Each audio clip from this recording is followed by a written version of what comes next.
So I wanted to start with some praise because people seem to just be taking this, like, they always get attached to the negative side or try to get attached to certain things and then don't hear the full story or don't understand. So I'm here to educate people. I want to talk a little bit about Hades because when people think of me and Hades, they go, oh, he just doesn't like it. And that's not true at all. And so I want to start with giving a lot of respect and set people straight on why Hades and this game and concept deliver so powerfully. And we need to start with, like, understanding that before Hades, we always talk about treading new ground, right? It's a lot harder to introduce something where you're not just copying somebody that paved that ground already and said it's okay and created a space for it, right? And that's why we always give respect to our pioneers, because it was a lot different for them to pioneer, right?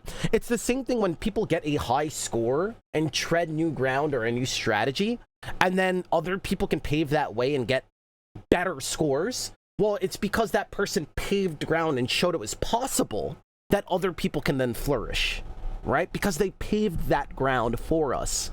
And the video game industry taught me that, right? So it's the same thing when film or games streamline and create, like, pave a new path that other people can then shine, right? And then over time we get used to it, we dilute that feeling because we get more and more of it, so we forget that our goats were not in that world once, right? It's just, we're used to it. It's the same thing with every genre. Vampire Survivor, Slay the Spire, Dead Cells, right? They paved new ground and it was fresh and new. Now we're used to that. A lot of games are delivering, right? It gets oversaturated, so we kind of forget there was a world where that game didn't have that yet and they had to pave, right? We forget that. Because more of the market will be people that are copying the people that paved than the people that pave. Does that make sense? More people will travel on the road that we cement than off-road, the place that we didn't go yet, right? That's just human nature. That's just how it works, right? We can all understand that.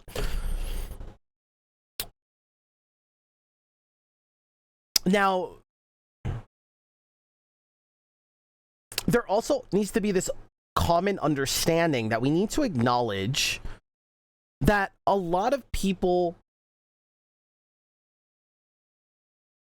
if we don't fully understand something and we have one perspective of it, that could change with a deeper understanding of the subject, right? So what I mean by that is, without a deeper understanding, we could love something, right? Like, we could love McDonald's. And again, this is just an easy thing that I like to use as an analogy. We could love it, right? But we could also agree, I would hope, that with a deeper understanding of maybe how McDonald's is not good for you, or how it's processed, or whatever it may be, we may get a deeper understanding and realize, okay, while I do enjoy it, oh my God, I also realize that it is not good for me, right? Because now we have a deeper understanding. But without that, if we never knew better, we would just love it, and we would talk about how much we love it. But from a deeper understanding, we have a different perspective of it.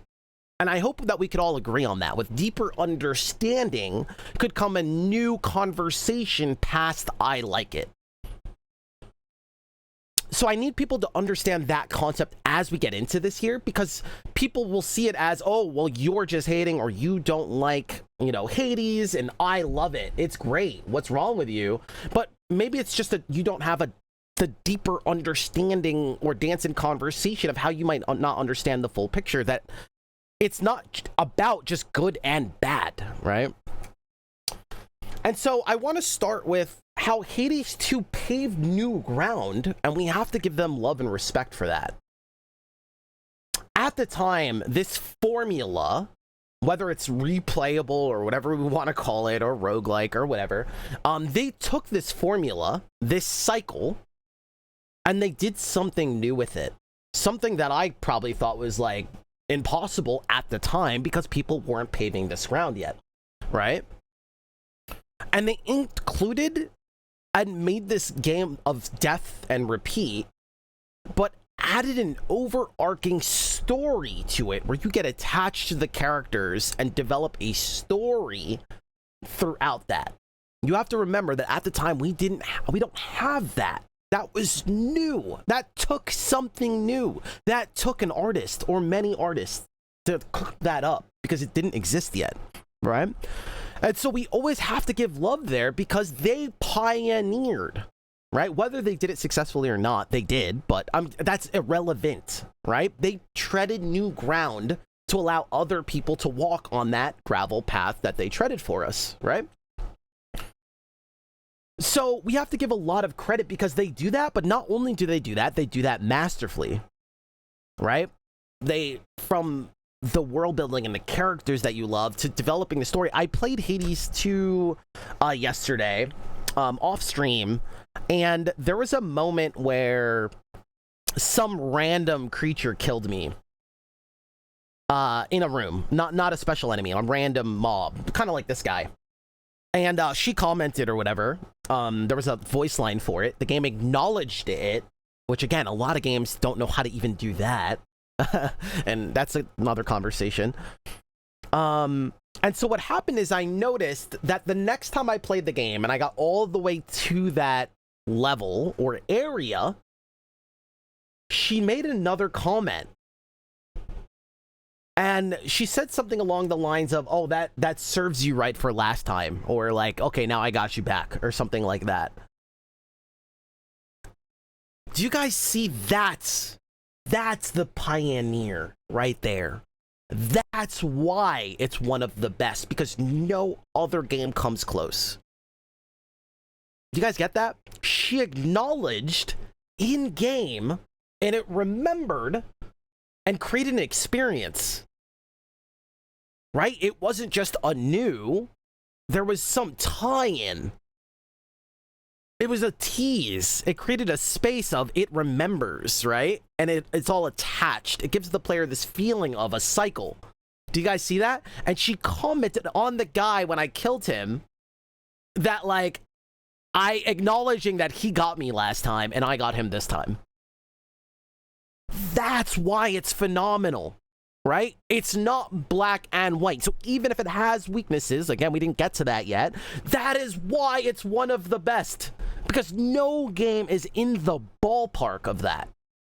That's it right there. It's those details.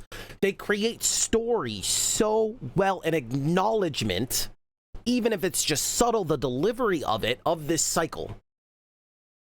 You guys get that? That's incredible. It's the same as putting a quarter in an arcade cabinet, and the next time you put a quarter in, the game remembers you and acknowledges you and says, yo, okay, remember this guy? Remember this level? We're going to get him this time. Right? Imagine you're sitting at an arcade cabinet. It's like, we're going to get him this time. What the hell? What? Is it sentient? What? How does it know? Right? It's that. Right? And that's new. And so it delivers that, and it delivers it powerfully. It doesn't just deliver it and try, right? Because a lot of times when you pioneer, if you don't have the skill set, you try, but it might not deliver. And then what would the market do? Be like, oh, that's a bad idea. Let's not do that, right? They don't know how to learn from it. Maybe they just deliver it poorly. Luckily, they deliver it, but they also deliver it powerfully. They tread new ground, but they do it powerfully. Now, if we continue on, you combo that with the experiences and the moments that this game gives, with its storytelling and its voice acting and its music and audio and space, it's unparalleled. Right? Now, that also comes from funding and things like that, but that's not the point right now. It delivers that masterfully. And so naturally, you just want to love it. Even if you hate it or you hate certain parts and you can't acknowledge why it's the best at that, you already just don't understand, right? It's just like loving McDonald's. It's like, it's the same with people that review things, but it's only based on if they like it or not. It's not about that. It's acknowledging masterful work, whether or not you like it or not. Does that make sense? But a lot of people can't do that. And so look out for that, right? Is it they don't like it because they don't like it, or it's not good because they don't like it, or is it not good because it's not good, right? Is it great, right? And being able to detach your feelings based on its work. right? And so you have to give it credit for that. You have to love it for that because it's masterful, whether you like it or not. Does that make sense? And it delivers that the best, right? And then they took this loop and this meta and stuff like that that is very dated, but they gamify it and sell it in game masterfully and better than anyone else. That's why Hades is the best there. Does that make sense? That is why it is unparalleled. Now, with that being said, this next conversation doesn't take from it being the best there. People hear the next part and they go, oh, so it's bad, huh? So I want to be very clear. The next part does not take or diminish the first part. You guys get that, right? It doesn't say, okay, so it's bad, right? Or it's not good enough. It's unparalleled and the best. This is another, and this is an and, not but. But, right? This is and it delivers poorly the in-game replayability and gameplay. It's very dated. Supergiant has never been great at creating like combat and punchy combat, right? It's always been world first, character first. That's great. I'm not even saying they need to. But what I'm saying is it would be cool to be able to acknowledge and dance in that. It would be cool, and this is why we get excited. Imagine they knew how to create interesting in-run decision-making and replayability with their skill set. Can you imagine that? So saying, wow, this would be really cool too, is not to say this is bad, right? It's just like, imagine. Imagine. So I want to talk a little bit about that. So I think the best, I actually don't know the best way to do it here, but I guess we could go to this screen.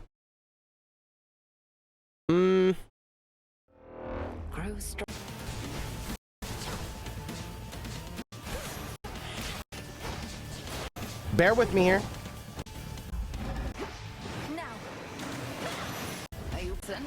Is there a part where they show off the gods? Please lead the way. Nothing clears the mind like a refreshing soap. Any choices? Accompany me? I call upon the moon and draw you. Sorry. Eternity. Well, this kind of works. I'm looking for in-run choices. I can do this. I love, like, I guess this is an example too. Choose your own path, but they're both exactly the same. I can do this. They did show that. They did show.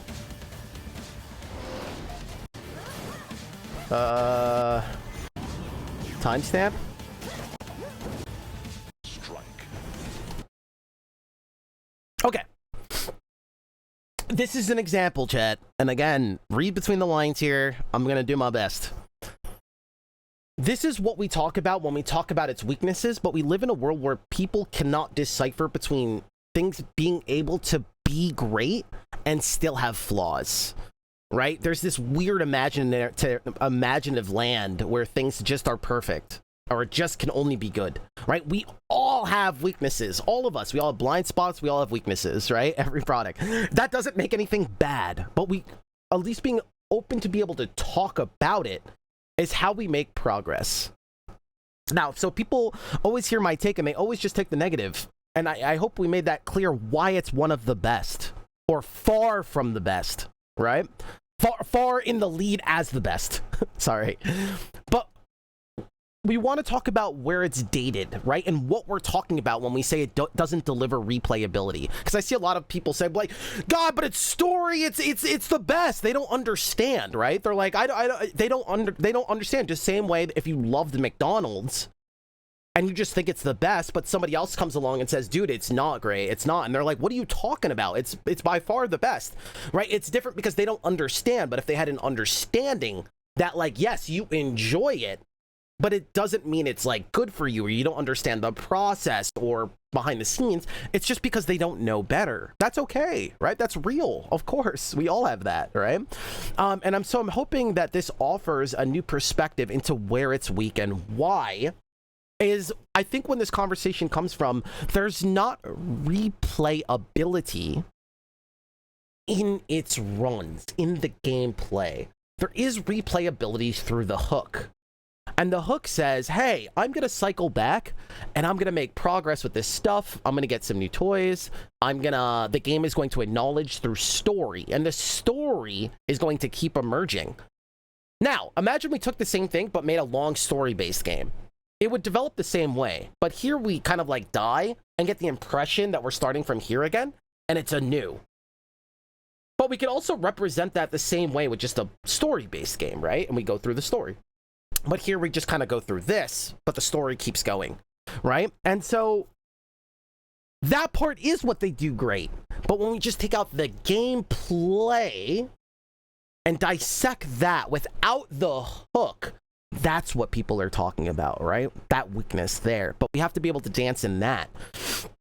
And so why we talk about this and why I bring this up is to give a clear perspective of where it's dated. So let's start with like roguelite elements from 10 to 15 years ago. Now, before we had all the tools we have and the skill sets we have on today's market, we used to create this roguelite elements by just playing with numbers, right? And we could talk to Rogue Legacy and all these pioneers, right? So we would do things like the player can pick extra damage or extra speed, right? And it just plays with these numbers and we're getting power, right? If you guys remember, OG Rogue Legacy, they play a lot with this, right? You're upping your power, you're upping your defense, you're upping all these numbers behind the scenes, right? It's ultimately your character is not going to change in run, if that makes sense. It's the same way once you pick a character and then you play as character, it's the same way you would play like Street Fighter, right? I have a bunch of different characters to pick from and you pick that character and you play as that character. It's very playable, right? It's like putting a quarter in at the arcade cabinet, right? And so when we talk about this, it's this concept that we're starting to dig into here, where we're in run and it's supposed to be highly replayable, but what these people can see is that this stuff is very surface for a team that's this masterful. And what does that look like? It looks like having a spell that you cast. So in this case, let's say it's a big circle, right? It's our cast. It's our special, our cast. It's a big circle, right? Now, what a game 15 years ago or 10 years ago would do is they would add a bunch of elements to make that circle up damage, up size. You can cast it faster. We're going to turn it blue. We're going to turn it red, right? Now, this is kind of changing behind the scenes, but we also have to talk about how does it impact the player to play the game or approach obstacles differently, right? And we're going to start to get into that world of replayability. How does it impact and create a different experience? And so that's why this is very dated, is that a lot of these things are just playing with numbers. Now, remember that they gamify and create things in world, one of the best. So it feels really good no matter what. Again, that's the distinction. What is it actually doing and how does it deliver it? They always deliver things the best, right? Again, we need to be able to make that distinction. So, the run decisions, while they might not be interesting, people that don't understand with a deeper understanding will say, holy crap, look at this big lightning bolt coming down. But people that play a lot and have a deeper understanding might say, wow, you're changing the color of something, but we're all still doing the same thing, right? There's a deeper understanding. So, playing with these concepts And I go into a run, and now it's like my circle is now a little smaller but does more damage, or a little bit bigger but does big damage, or now I shoot it out and then it puts the circle. But either way, we're kind of playing the same way. It's not creating a brand new experience. Does that make sense? And so that's what people are talking about, where we wish they would go further. Imagine every run, my cast was completely different. Not every run, but you know what I mean. Imagine I didn't know what my cast was going to do that run.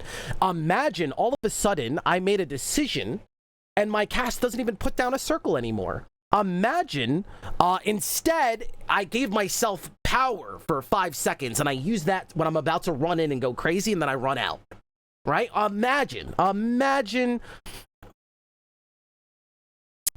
my move, and I go in with my wands, and all of a sudden on this run I'm playing with the wands differently, and I approach the puzzles of the enemies and the emergence that they bring. I have to tackle them differently. So normally with this weapon in this build, I would go for X unit right away. On this run, I'm built differently, so I don't have to worry about that as much. Or on this one, I don't have to worry about the swarmers. I'm very good at that, but I do have to worry about this, right? Creating run identity. But the identity here in this game is always very surface and very samey, right? Whether my move is putting an extra dot on them that's burning them over time, or putting a thunderbolt that comes down, these are very vanilla, and we did these things for like the last 10 to 15 years. So when we start to talk about that, we're just trying to encourage them to dive deeper and cook deeper into creating different experiences in the gameplay, not the hook. Because gameplay-wise, it is very samey how we approach things. Again, I'm blanketing because somebody is always going to take this one example, and there's this one enemy. You know, we're not saying there's any outliers and stuff. We're talking broadly. Okay, to give it its due respect, right? And so those are the concepts where it doesn't deliver. The run is going to feel the same. Whether I pick this meta or this meta is not picking different paths, right? Because again, we advertise that stuff. New experience, forge different path, right? It literally says that in the trailer. But what is that in actuality? Do you want to pick this meta or do you want to pick this meta? Well, either way, it's the same path, right? You're just giving me a different hook. And the hook, they do great. Again, to preface, they do it the best.